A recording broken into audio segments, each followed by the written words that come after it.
সাগরদিঘির কংগ্রেস বিধায়ক, যাকে আমরা দল ভাঙিয়ে তৃণমূলের বিধায়ক পরিণত করেছি। কারণ আজও খাতায় কলমে লিখিত পড়িত সাগরদিঘির বিধায়ক কিন্তু কংগ্রেসের বিধায়ক, তৃণমূলের নয়। তার ত্রুটি সংশোধন করে বলছি, কংগ্রেসের বিধায়ক যাকে ভাঙিয়ে তৃণমূলে নিয়ে এসেছি, সেই বিধায়কের বারবারন্ত আমরা সহ্য করব না।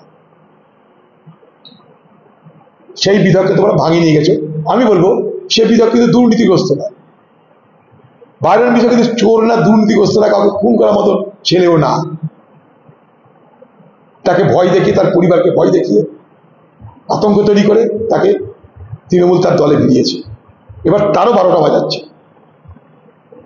বারণ বিশ্বাস কাউকে ভয় দেখানোর ছেলে নয়, পয়সা মারার ছেলে নয়,